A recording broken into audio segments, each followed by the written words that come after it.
ओम श्री परमात्मने नमः। भगवान मधुसूदन आप सभी पर अपनी असीम अनुकंपा बनाए रखे। आप सभी का हर दिन शुभ हो। आप सभी का मेरे YouTube चैनल स्पिरिचुअल जर्नी 75 में हार्दिक स्वागत है।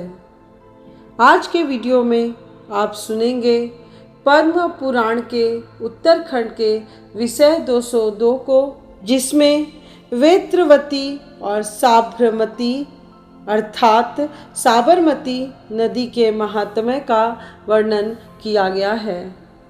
यदि आप आज पहली बार इस चैनल पर पद्म पुराण की कथा सुन रहे हैं तो आप सभी से विनम्र निवेदन है कि इससे पहले के भी सभी अध्याय अवश्य सुनिएगा। उम्मीद करती हूँ आप कथा के अंत तक मेरे साथ बने रहेंगे। आइए अब कथा का आरंभ करते हैं।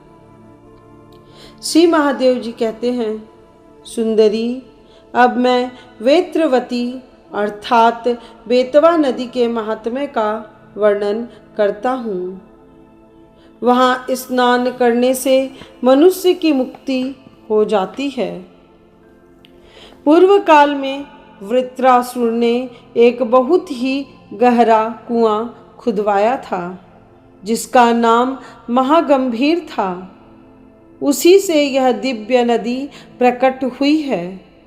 वेत्रवती नदी बड़े बड़े पापों की राशि का विनाश करने वाली है।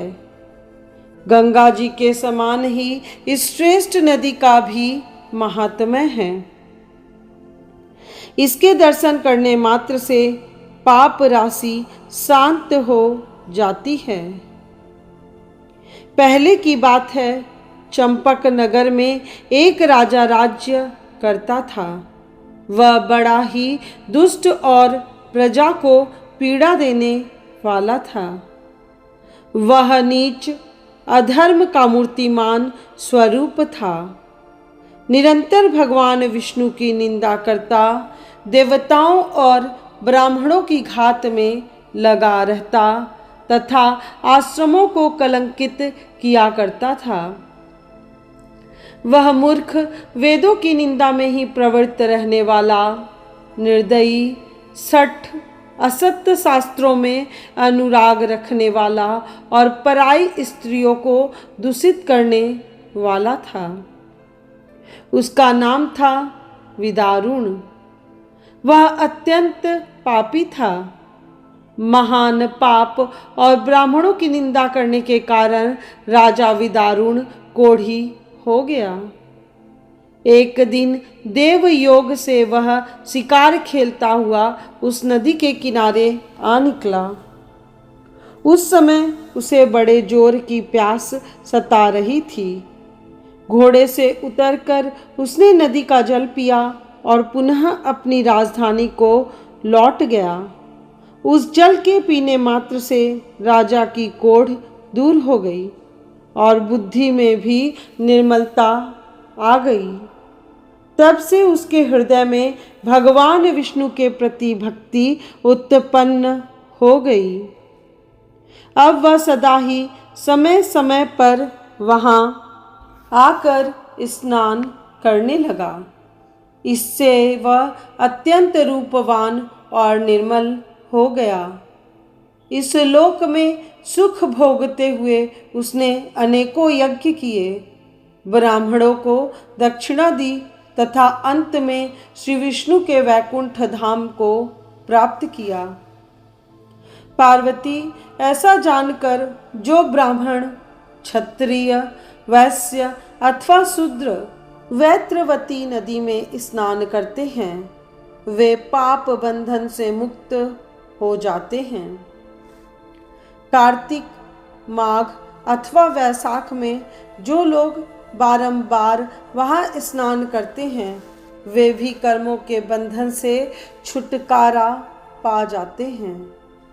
ब्रह्म हत्या, गौ हत्या, बाल हत्या और वेद निंदा करने वाला पुरुष भी नदियों के संगम में स्नान करके पाप से मुक्त हो जाता है। जिस स्थान पर और जिस नदी का साबरमती नदी के साथ संगम दिखाई दे, वहाँ स्नान करने पर ब्रह्म हत्यारा भी पाप मुक्त हो जाता है। खेटक अर्थात खेड़ा नामक दिव्य नगर इस धरातल का स्वर्ग है। वहाँ बहुत से ब्राह्मणों ने अनेक प्रकार के योगों का साधन किया है। वहाँ स्नान और भोजन करने से मनुष्य का पुनर्जन्म नहीं होता। पार्वती कलयुग में वेत्रवती नदी दूसरी गंगा के समान मानी गई है। जो लोग सुख, धन और स्वर्ग चाहते हैं, वे इस नदी में बारंबार स्नान करने से इस लोक में सुख भोग कर अंत में विष्णु के सनातन धाम को जाते हैं। सूर्यवंश और सोमवंश में उत्पन्न क्षत्रिय वेत्रवती नदी के तट पर आकर उसमें स्नान करके परम शांति पा चुके हैं। यह नदी दर्शन से दुख और स्पर्श से मानसिक पाप का नाश करती है। इसमें स्नान और जलपान करने वाला मनुष्य निसंदेह मोक्ष का भागी होता है। यहाँ स्नान, जप तथा होम करने से अक्षय फल की प्राप्ति होती है। वाराणसी तीर्थ में जाकर जो भक्ति पूर्वक चंद्रायण व्रत का अनुष्ठान करता है और वहाँ उसे जिस पुण्य की प्राप्ति होती है, उसे वह वेत्रवती नदी में स्नान करने मात्र से पा लेता है। यदि वेत्रवती नदी में किसी की मृत्यु हो जाती है तो वह चतुर्भुज रूप होकर विष्णु के परम पद को प्राप्त होता है। पृथ्वी पर जो तीर्थ अथवा पितर हैं, वे सब वेत्रवती नदी में वास करते हैं। महेश्वरी, मैं विष्णु, ब्रह्मा, देवगण तथा महर्षि ये सब के सब वेत्रवती नदी में विराजमान रहते हैं। जो एक, दो अथवा तीनों समय वेत्रवती नदी में स्नान करते हैं, वे निश्चय ही मुक्त हो जाते हैं। देवी, अब मैं साबरमती नदी के महात्म्य का यथावत वर्णन करता हूँ। मुनि श्रेष्ठ कश्यप ने इसके लिए बहुत बड़ी तपस्या की थी। एक दिन की बात है, महर्षि कश्यप नैमिषारण्य में गए। वहाँ ऋषियों के साथ उन्होंने बहुत समय तक वार्तालाप किया। उस समय ऋषियों ने कहा, कश्यप जी, आप हम लोगों की प्रसन्नता के लिए यहाँ गंगा जी को ले आइए। प्रभो, वह सरिताओं में श्रेष्ठ गंगा आपके ही नाम से प्रसिद्ध होगी। उन महर्षियों की बात सुनकर कश्यप जी ने उन्हें प्रणाम किया और वहां से चलकर वे आबू के जंगल में सरस्वती नदी के समीप आए। वहां उन्होंने अत्यंत दुष्कर तपस्या की। वे मेरी ही आराधना में संलग्न थे। उस समय मैंने उन्हें प्रत्यक्ष दर्शन दिया और कहा, विप्रवर, तुम्हारा कल्याण हो। तुम मुझसे मनोवांछित वर मांगो। कश्यप ने कहा, देव देव जगतपते महादेव, आप वर देने में समर्थ हैं।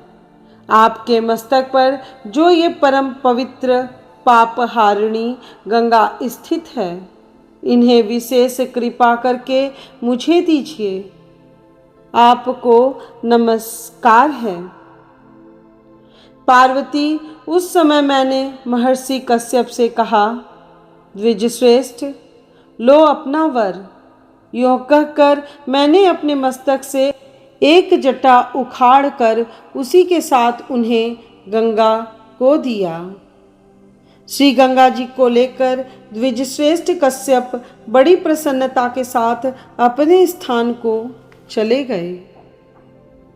गिरिजे, पूर्व काल में विष्णु लोक की इच्छा रखने वाले राजा भगीरथ ने मुझसे गंगा जी के लिए याचना की थी।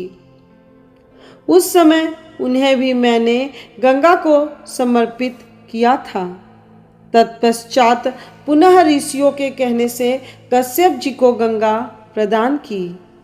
यह काश्यपी गंगा समस्त रोग और दोषों का अपहरण करने वाली है। सुंदरी, भिन्न भिन्न युगों में यह गंगा संसार में जिन जिन नामों से विख्यात होती है उनका यथार्थ वर्णन करता हूँ। सतयुग में कृतवती, त्रेता में गिरि कर्णिका, द्वापर में चंदना और कलयुग में का नाम साबरमती अर्थात साबरमती होता है। जो मनुष्य प्रतिदिन यहाँ विशेष रूप से स्नान करने के लिए आते हैं वे सब पापों से मुक्त हो भगवान विष्णु के सनातन धाम को जाते हैं। प्लक्षावतरण तीर्थ में, सरस्वती नदी में, केदार तीर्थ में तथा कुरु क्षेत्र में स्नान करने से जो फल होता है वह फल साबरमती नदी में नित्य स्नान करने से प्रतिदिन प्राप्त होता है।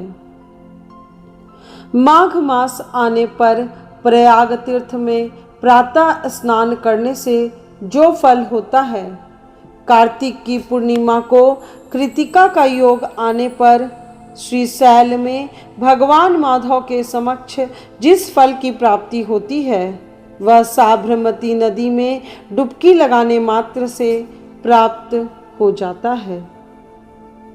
देवी, यह नदी सबसे श्रेष्ठ और संपूर्ण जगत में पावन है। इतना ही नहीं, यह पवित्र और पाप नाशनी होने के कारण परम धन्य है। देवेश्वरी, पितृ तीर्थ सब तीर्थों सहित प्रयाग, माधव सहित भगवान वटेश्वर, दशाश्वमेध तीर्थ तथा गंगा द्वार ये सब मेरी आज्ञा से साबरमती नदी में निवास करते हैं। नंदा, ललिता, सप्तधारक, मित्रपद, भगवान शंकर का निवास भूत केदार तीर्थ, सर्व तीर्थमय गंगा सागर, सतद्रु अर्थात सतलज के जल से भरे हुए कुंड में ब्रह्मसर तीर्थ तथा नैमिष तीर्थ भी मेरी आज्ञा से सदा साबरमती नदी के जल में निवास करते हैं। श्वेता, बल्कलिनी, हिरण्यमयी, हस्तिमती तथा सागरगामिनी नदी, बात्रग्नि ये सब पितरों को अत्यंत प्रिय तथा श्राद्ध का कोटि गुना फल देने वाली हैं। वहाँ पुत्रों को पितरों के हित के लिए पिंडदान करना चाहिए। जो मनुष्य वहाँ स्नान और दान करते हैं वे इस लोक में सुख भोग कर अंत में भगवान विष्णु के सनातन धाम को जाते हैं। नीलकंठ तीर्थ, नंद हृद तीर्थ, रुद्र हृद तीर्थ, पुण्यमय रुद्र महालय तीर्थ, परम पुण्यमयी मंदाकिनी तथा महानदी अक्षोदा ये सब तीर्थ और नदियाँ अव्यक्त रूप से साबरमती नदी में बहती रहती हैं। धूम्र तीर्थ, मित्रपद, वैद्यनाथ, दृशद्वर, क्षिप्रा नदी, महाकाल तीर्थ, कालंजर पर्वत, गंगोभदूत तीर्थ, हरोभदेद तीर्थ, नर्मदा नदी तथा ओमकार तीर्थ ये गंगा में पिंडदान करने के समान फल देने वाले हैं। ऐसा मनीषी पुरुषों का कथन है। उक्त सभी तीर्थ ब्रह्म तीर्थ कहलाते हैं। ब्रह्मा आदि देवताओं ने इन सभी तीर्थों को साबरमती नदी के ऊपर तट पर गुप्त रूप से स्थापित कर रखा है। महेश्वरी, ये तीर्थ स्मरण मात्र से लोगों के पापों का नाश करने वाले हैं। फिर जो वहाँ श्राद्ध करते हैं उनके लिए तो कहना ही क्या है। ओमकार तीर्थ, पितृ तीर्थ, कावेरी नदी, कपिला का जल, चंडवेगा का सांभ्रवती के साथ संगम, साबरमती के साथ संगम तथा अमरकंटक, इन तीर्थों में स्नान आदि करने से कुरुक्षेत्र की अपेक्षा 100 गुना पुण्य होता है। साबरमती और वार्तघ्नी नदी का जहाँ संगम हुआ है वहाँ गणेश आदि देवताओं ने तीर्थ संघ की स्थापना की है। इस प्रकार मैंने यहाँ संक्षेप से साबरमती नदी में तीर्थों के संगम का वर्णन किया है। विस्तार के साथ उनका वर्णन करने में बृहस्पति भी समर्थ नहीं है। अतः इस तीर्थ में प्रयत्न पूर्वक स्नान करना चाहिए। सवेरे 3 मुहूर्त का समय प्रातः काल कहलाता है। उसके बाद 3 मुहूर्त तक पूर्वान या संगव काल होता है। इन दोनों कालों में तीर्थ के भीतर किया हुआ स्नान आदि देवताओं को प्रीतिदायक होता है। तत्पश्चात 3 मुहूर्त तक मध्याह्न है और उसके बाद का 3 मुहूर्त अपहरणा कहलाता है। इसमें किया हुआ स्नान, पिंडदान और तर्पण पितरों की प्रसन्नता का कारण होता है। तदनंतर 3 मुहूर्त तक का समय सायाह्न माना गया है। उसमें तीर्थ स्नान नहीं करना चाहिए। वह राक्षसी बेला है जो सभी कर्मों में निंदित है। दिन भर में कुल 15 मुहूर्त बताए गए हैं। उनमें जो 8वां मुहूर्त है वह कुतप काल माना गया है। उस समय पितरों को पिंड दान करने से अक्षय फल की प्राप्ति होती है। मध्याह्न काल नेपाल का कंबल, चांदी, कुश, गौ, दोहित्र अर्थात पुत्री का पुत्र और तिल, ये कुतप कहलाते हैं। कु नाम है पाप का, उसको संताप देने वाले होने के कारण ये कुतप के नाम से विख्यात है। कुतप मुहूर्त के बाद 4 मुहूर्त तक कुल 5 मुहूर्त का समय श्राद्ध के लिए उत्तम माना गया है। कुश और काले तिल श्राद्ध की रक्षा के लिए भगवान विष्णु के शरीर से प्रकट हुए हैं, ऐसा देवताओं का कथन है। तीर्थवासी पुरुष जल में खड़े हो हाथ में कुश लेकर तिल मिश्रित जल की अंजलि पितरों को दे। ऐसा करने से श्राद्ध में बाधा नहीं आती। पार्वती, इस प्रकार मैंने साबरमती नदी में नामोच्चारण पूर्वक तीर्थों का प्रवेश कराकर उसे महर्षि कश्यप को दिया था। कश्यप मेरे प्रिय भक्त हैं, इसलिए उन्हें मैंने यह पवित्र एवं पाप नाशनी गंगा प्रदान की थी। महाभागे साबरमती के तट पर ब्रह्मचारी तीर्थ है। वहाँ उसी नाम से मैंने अपने को स्थापित कर रखा है। संपूर्ण जगत का हित करने के लिए मैं वहाँ ब्रह्मचारी नाम से निवास करता हूँ। साबरमती नदी के किनारे ब्रह्मचारी शिव के पास जाकर भक्त पुरुष यदि कलयुग में विशेष रूप से पूजा करे तो इस लोक में सुख भोग कर अंत में महान शिव धाम को प्राप्त होता है। उनके स्थान पर जाकर जो जितेंद्रिय भाव से उपवास करता और रात्रि में स्थिर भाव से रहकर भक्ति पूर्वक उनकी पूजा करता है, उसे मैं योगी रूप से दर्शन देता हूँ तथा उसकी समस्त मनोगत कामनाओं को भी पूर्ण करता हूँ। यह बिल्कुल सच्ची बात है।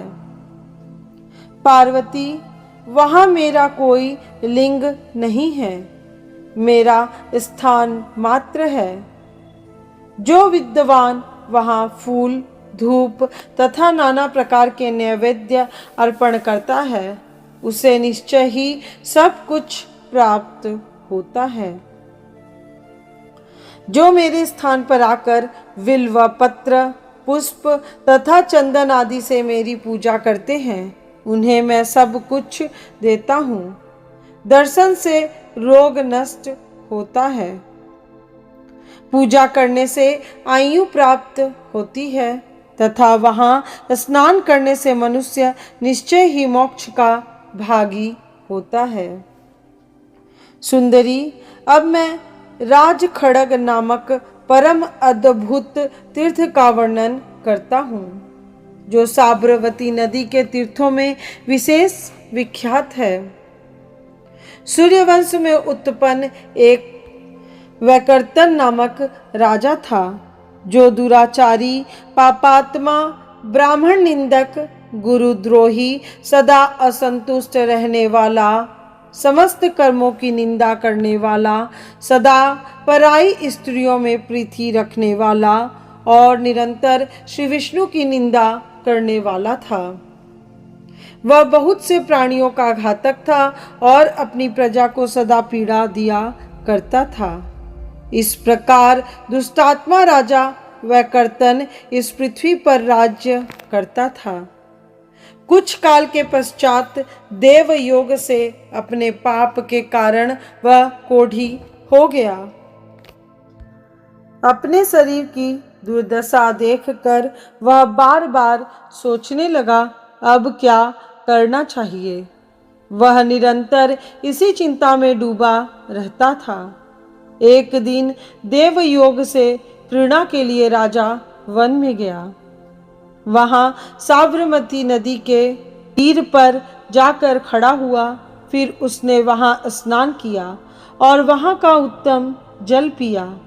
इससे उसका शरीर दिव्य हो गया।